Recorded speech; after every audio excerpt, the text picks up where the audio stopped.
Sir ಆ ಪೊಲೀಸರ ಎದುರುಗಡೆನೆ firing ಶುರು ಆಗುತ್ತೆ. ಹೌದು, ಪೊಲೀಸರು ನೀವಿರ್ತೀರಾ? ಪೊಲೀಸರು ಇದ್ದಾರೆ. ಹೌದು, ನೀವಿರ್ತೀರಾ.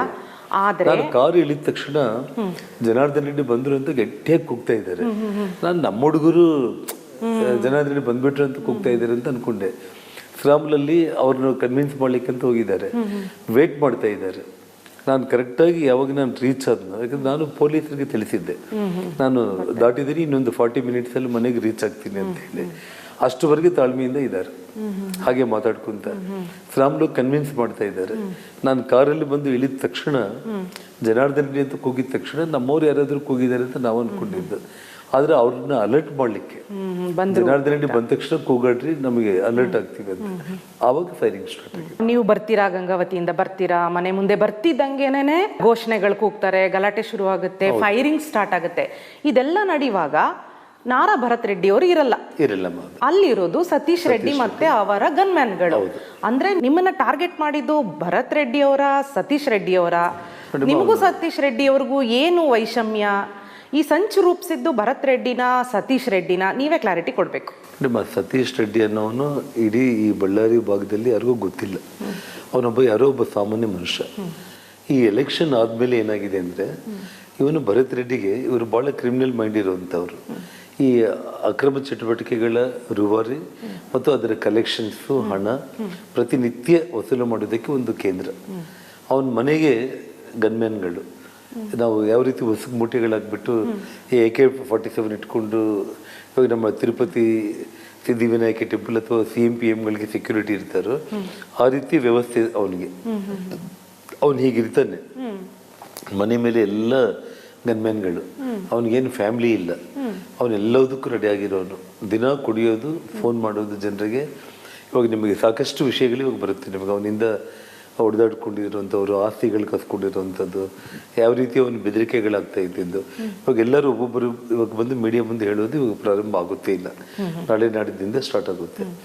ಸೊ ಅವನ್ನ ಮುಂದೆ ಇಟ್ಟು ಇವನೇನು ಮಾಡಿದ್ದಾನೆ, ಹೊಸಪೇಟೆಗೇನು ಅವ್ರ ಅತ್ತೆಯವ್ರ ಮನೆಗೆ ಜನವರಿ 1 ಅನ್ನೋ ನೆಪದಲ್ಲಿ ಅಲ್ಲಿಗೆ ಹೋಗ್ಬಿಟ್ಟು ಸತೀಶ್ ರೆಡ್ಡಿನ ಇಲ್ಲಿ ಬಿಟ್ಟಿದ್ದಾನೆ. ಅಂದ್ರೆ ಸತೀಶ್ ರೆಡ್ಡಿ ಪ್ರಚೋದನೆ ಮಾಡಿ ಫೈರಿಂಗ್ ಮಾಡಿದ್ರೆ, ನಾವು ಕೂಡ ಆವೇಶದಲ್ಲಿ ಏನಾದ್ರು ಮಾಡಿಬಿಟ್ರೆ, ಒಬ್ಬ ಸಾಮಾನ್ಯ ವ್ಯಕ್ತಿ ಡೆತ್ ಆದ ಅಂತಂದ್ರೆ ಆ ಕೇಸ್ ನಮ್ಮ ಮೇಲೆ ಆಗ್ಬಿಡ್ಬೋದು. ಫಸ್ಟ್ ಪ್ಲಾನ್ ಅದು. ಆದ್ರೆ ಸತೀಶ್ ರೆಡ್ಡಿ ವಿಷಯದಲ್ಲಿ ಫೇಲ್ಯೂರ್ ಆಗ್ಬಿಟ್ರು ಅವ್ರು ಫೈರಿಂಗ್ ಮಾಡುವಂಥದ್ದು. ಪೊಲೀಸರು ಅಷ್ಟೇ ನಮ್ಮನ್ನೆಲ್ಲ ಒಳಗಡೆ ನಮ್ಮ ಕಾರ್ಯಕರ್ತರಿಂದ ಹಿಡಿದು ಶ್ರಾಮುಲ್ನನ್ನ ಪೂರ್ತಿ ಎಳ್ಕೊಂಡು ಹೋಗ್ಬಿಟ್ಟು ಮನೆ ಕಾಂಪೌಂಡ್ ಒಳಗಡೆ ಇನ್ನು ಪೂರ್ತಿ ಇಂಟೀರಿಯರ್ ಅಲ್ಲಿ ಹಾಕೋವರೆಗೂ ಕೂಡ ಆ ಫೈರಿಂಗು, ಕಲ್ಲುಗಳು, ತೂರಾಟ. ನಮ್ಮವ್ರಿಗೆ 5-6 ಮಂದಿಗೆ ಎಲ್ಲ ಕಂಪ್ಲೀಟ್ 6 ಒಲೆ 8 ಒಲೆ ಬಿದ್ದಿದೆ. ಎಲ್ಲ ಮೀಡಿಯಾ ಮುಂದೆನೆ ನಾವು ಎಲ್ಲರನ್ನ ತೋರಿಸಿದ್ದೀವಿ. ಅಂದ್ರೆ ಕಂಪ್ಲೀಟ್ ಪ್ರೀ ಪ್ಲಾನ್ಡ್. ಇಲ್ಲಿ ನಮ್ಮ ಮನೆ ಎದುರುಗಡೆನೆ 2 ಮನೆಗಳಿದೆ, ಹೊಸದಾಗಿ ಕನ್ಸ್ಟ್ರಕ್ಷನ್ ಆಗ್ತಾ ಇರೋದು. ಸೊ ಈ 230, 630 ಇನ್ ಬಿಟ್ವೀನ್ ಏನ್ ಮಾಡಿದ್ದಾರೆ, ಅಲ್ಲೆಲ್ಲ ಕಲ್ಲು ಬಾಟಲ್ಸ್ ತಗೊಂಡು ಬಂದು ಸ್ಟಾಕ್ ಮಾಡ್ಕೊಂಡ್ಬಿಟ್ಟಿದ್ದಾರೆ. ಎಲ್ಲ ವೆಲ್ ಪ್ಲಾನ್ಡ್ ಇದು. ಅಲ್ಲಿ ಏನು ಸತೀಶ್ ರೆಡ್ಡಿದು ಫೇಲ್ಯೂರ್ ಆಯ್ತು. ಯಾಕೆ, ಇವಾಗ ಸತೀಶ್ ರೆಡ್ಡಿ ನಮ್ಮ ನಡುವೆ ಇದು ಫೈರಿಂಗ್ ಇದೆಲ್ಲ ಆಗೋ ಟೈಮ್ಗೆ ನಾನೇನು ಗಂಗಾವತಿಯಿಂದ ಶ್ರಾಮ್ಲು ಅವ್ರಿಗೆ ಫೋನ್ ಮಾಡಿದ್ದೆ.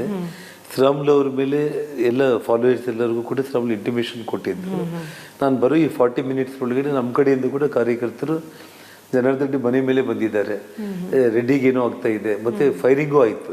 ಅಷ್ಟು ಸಾವಿರಾರು ಜನ ಸಿಟಿಯಿಂದ ಕಿತ್ಕೊಂಡು ಬಂದ್ಬಿಟ್ರೆ ಎಲ್ಲರೂ ಆಟೋಮೆಟಿಕ್ ಆಗಿ. ಅಲ್ಲಿ ಏನಾಯ್ತು, ಅವ್ನು ಸತೀಶ್ ರೆಡ್ಡಿ ಎಲ್ಲ ಫೈರಿಂಗ್ ಮಾಡಿಕೊಂಡು ಈ ಕಲ್ಲು ತೂರಾಟಗಳಲ್ಲಿ ಅವನಿಗೆ ಏಟ್ ಬಿತ್ತು ಅಂತ ಹೇಳಿ ಹೇಳ್ತಾರೆ.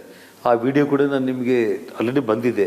ಅವ್ನು ಈಗನ್ನೋ ವಿಡಿಯೋ ಬಂದಿದೆ ನಿಮಗೆ. ಅವ್ನು ನೋಡಿ, ಸತೀಶ್ ರೆಡ್ಡಿನ ಇಲ್ಲಿಂದ ಪೊಲೀಸರು ಬಹಳ ಬುದ್ಧಿವಂತಿಕೆಯಿಂದ ಅವನ್ನ ಎತ್ಕೊಂಡು ಹಾಸ್ಪಿಟಲ್ಗೆ ತಗೊಂಡೋಗ್ಬಿಡ್ತಾರೆ. ತಗೊಂಡೋಗ್ಬಿಟ್ಟು ಅಲ್ಲಿಂದ 5 ನಿಮಿಷದಲ್ಲೇ ಅವನ್ನ ಬೆಂಗಳೂರಿಗೆ ಶಿಫ್ಟ್ ಮಾಡಿಬಿಟ್ಟಿದ್ದಾರೆ. ಅವನಿಗೆ ಬಹಳ ಸೀರಿಯಸ್ ಇದೆ ಅಂತ ಹೇಳಿ. ಒಂದು ಕ್ಲಾತ್ ಸುತ್ತಿದ್ದಾರೆ ಅರ್ಥ ಆಯ್ತಾ. ಕಣ್ಣು ಇದು ಲೈಟ್ ಆಗಿ ಬಚ್ಚಿದಂಗೆ ನನ್ಗೆ ಕಾಣಿಸುತ್ತೆ ನಿಮಗೆ. ನೋಡಿ ಇದು ಜೂಮ್. ಅವನು ಸತೀಶ್ ರೆಡ್ಡಿನ ಆಂಬುಲೆನ್ಸ್ ಒಳಗಡೆ ಕುಡಿಸ್ತಾರೆ. ಅವನು ASPನೇ ಅಲ್ಲಿಗೆ ಹೋಗಿ ಅಲ್ಲಿಗೆ ಹೋಗ್ಬಿಟ್ಟು ನನಗೂ ವಿಡಿಯೋ ಕಾಲ್ ಮಾಡ್ದ. ಸರ್ ಅವ್ನಿಗೆ ಹೊಡೆತ ಬಿದ್ದಿದೆ ಸರ್, ಅವ್ನ ಇವಾಗ ಅರೆಸ್ಟ್ ಮಾಡ್ಲಿಕ್ಕೆ ಆಗಲ್ಲ ಅಂತ ಹೇಳ್ಬಿಟ್ಟು ಅವನಿಗೆ ಅಂತೇಳಿ ಬಂದ್ಬಿಟ್ಟ. ಅದಾದ್ಮೇಲೆ ನಮಗೆ ಅವನು ಚೆಕ್ಕಂತ ಬೆಂಗಳೂರಿಗೆ ಶಿಫ್ಟ್ ಮಾಡಿದ್ರು. ಅವನು ಹಿಂಗಂದಿದ್ದು ನೋಡಿದ್ದೀರಾ ನೀವು? ಅಂದ್ರೆ ನಾನು ಸೇಫ್ ಆಗಿದ್ದೀನಿ ಅಂತ ಹೇಳಿದ್ರ? ಅಷ್ಟೇ, ನಾನು ಸೇಫ್ ಆಗಿದ್ದೀನಿ ಅನ್ನೋದು. ಅಂದ್ರೆ ಸತೀಶ್ ರೆಡ್ಡಿನ ಪೊಲೀಸ್ನವರೇ ಸೇಫ್ ಮಾಡಿದ್ರು ಅಂತ? ಅಷ್ಟೇ.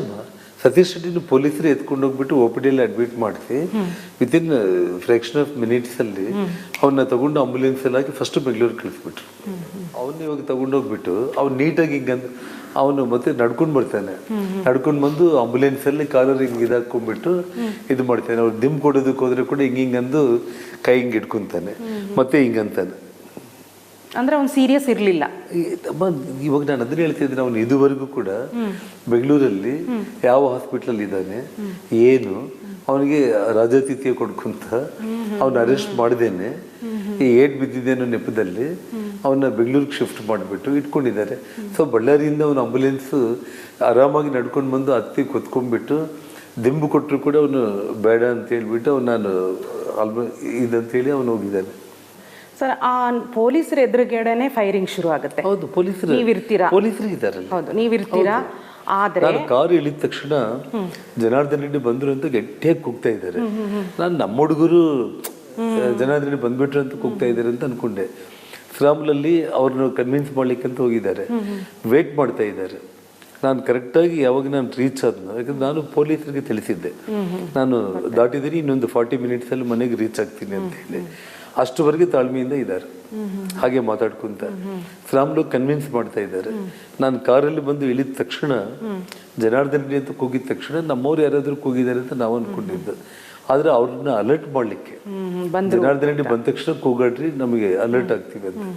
ಆವಾಗ ಫೈರಿಂಗ್ ಸ್ಟಾರ್ಟ್ ಆಗಿದೆ. ನೀವು ಬರ್ತೀರಾ, ಗಂಗಾವತಿಯಿಂದ ಬರ್ತೀರಾ, ಮನೆ ಮುಂದೆ ಬರ್ತಿದ್ದಂಗೆನೆ ಘೋಷಣೆಗಳು ಕೂಗ್ತಾರೆ, ಗಲಾಟೆ ಶುರು ಆಗುತ್ತೆ, ಫೈರಿಂಗ್ ಸ್ಟಾರ್ಟ್ ಆಗುತ್ತೆ. ಇದೆಲ್ಲ ನಡೆಯುವಾಗ ನಾರಾ ಭರತ್ ರೆಡ್ಡಿ ಅವರು ಇರಲ್ಲ. ಅಲ್ಲಿರೋದು ಸತೀಶ್ ರೆಡ್ಡಿ ಮತ್ತೆ ಅವರ ಗನ್ಮ್ಯಾನ್ಗಳು. ಅಂದ್ರೆ ನಿಮ್ಮನ್ನ ಟಾರ್ಗೆಟ್ ಮಾಡಿದ್ದು ಭರತ್ ರೆಡ್ಡಿ ಅವರ, ಸತೀಶ್ ರೆಡ್ಡಿ ಅವರ? ನಿಮಗೂ ಸತೀಶ್ ರೆಡ್ಡಿ ಅವ್ರಿಗೂ ಏನು ವೈಷಮ್ಯ? ಈ ಸಂಚು ರೂಪಿಸಿದ್ದು ಭರತ್ ರೆಡ್ಡಿನ, ಸತೀಶ್ ರೆಡ್ಡಿನ? ನೀವೇ ಕ್ಲಾರಿಟಿ ಕೊಡ್ಬೇಕು. ಸತೀಶ್ ರೆಡ್ಡಿ ಅನ್ನೋನು ಇಡೀ ಈ ಬಳ್ಳಾರಿ ಭಾಗದಲ್ಲಿ ಯಾರಿಗೂ ಗೊತ್ತಿಲ್ಲ. ಅವನೊಬ್ಬ ಯಾರೋ ಒಬ್ಬ ಸಾಮಾನ್ಯ ಮನುಷ್ಯ. ಈ ಎಲೆಕ್ಷನ್ ಆದ್ಮೇಲೆ ಏನಾಗಿದೆ ಅಂದ್ರೆ, ಇವನು ಭರತ್ ರೆಡ್ಡಿಗೆ ಇವರು ಬಹಳ ಕ್ರಿಮಿನಲ್ ಮೈಂಡ್ ಇರುವಂತವ್ರು. ಈ ಅಕ್ರಮ ಚಟುವಟಿಕೆಗಳ ರೂವಾರಿ ಮತ್ತು ಅದರ ಕಲೆಕ್ಷನ್ಸು, ಹಣ ಪ್ರತಿನಿತ್ಯ ವಸೂಲು ಮಾಡೋದಕ್ಕೆ ಒಂದು ಕೇಂದ್ರ. ಅವನ ಮನೆಗೆ ಗನ್ಮ್ಯಾನ್ಗಳು. ನಾವು ಯಾವ ರೀತಿ ಹೊಸ ಮೂಟೆಗಳಾಗ್ಬಿಟ್ಟು AK-47 ಇಟ್ಕೊಂಡು ಇವಾಗ ನಮ್ಮ ತಿರುಪತಿ ಸಿದ್ಧಿವಿನಾಯಕ ಟೆಂಪಲ್ ಅಥವಾ CM-PM ಸೆಕ್ಯೂರಿಟಿ ಇರ್ತಾರೋ ಆ ರೀತಿ ವ್ಯವಸ್ಥೆ ಅವನಿಗೆ. ಅವನು ಹೀಗಿರ್ತಾನೆ, ಮನೆ ಮೇಲೆ ಎಲ್ಲ ಗನ್ಮ್ಯಾನ್ಗಳು. ಅವನಿಗೇನು ಫ್ಯಾಮಿಲಿ ಇಲ್ಲ, ಅವನೆಲ್ಲದಕ್ಕೂ ರೆಡಿ ಆಗಿರೋನು. ದಿನ ಕುಡಿಯೋದು, ಫೋನ್ ಮಾಡೋದು ಜನರಿಗೆ. ಇವಾಗ ನಿಮಗೆ ಸಾಕಷ್ಟು ವಿಷಯಗಳು ಇವಾಗ ಬರುತ್ತೆ ನಿಮಗೆ. ಅವನಿಂದ ಹೊಡೆದಾಡ್ಕೊಂಡಿರುವಂಥವ್ರು, ಆಸ್ತಿಗಳು ಕಸ್ಕೊಂಡಿರುವಂಥದ್ದು, ಯಾವ ರೀತಿ ಅವನ ಬೆದರಿಕೆಗಳಾಗ್ತಾ ಇದ್ದಿದ್ದು. ಇವಾಗ ಎಲ್ಲರೂ ಒಬ್ಬೊಬ್ಬರು ಇವಾಗ ಬಂದು ಮೀಡಿಯಾ ಮುಂದೆ ಹೇಳೋದು ಇವಾಗ ಪ್ರಾರಂಭ ಆಗುತ್ತೆ ಇಲ್ಲ, ನಾಳೆ ನಾಡಿದ್ದಿಂದ ಸ್ಟಾರ್ಟ್ ಆಗುತ್ತೆ. ಸೊ ಅವನ್ನ ಮುಂದೆ ಇಟ್ಟು ಇವನೇನು ಮಾಡಿದ್ದಾನೆ, ಹೊಸಪೇಟೆಗೆ ಅವ್ರ ಅತ್ತೆಯವ್ರ ಮನೆಗೆ January 1 ಅನ್ನೋ ನೆಪದಲ್ಲಿ ಅಲ್ಲಿಗೆ ಹೋಗ್ಬಿಟ್ಟು ಸತೀಶ್ ರೆಡ್ಡಿನ ಇಲ್ಲಿ ಬಿಟ್ಟಿದ್ದಾನೆ. ಅಂದ್ರೆ ಸತೀಶ್ ರೆಡ್ಡಿ ಪ್ರಚೋದನೆ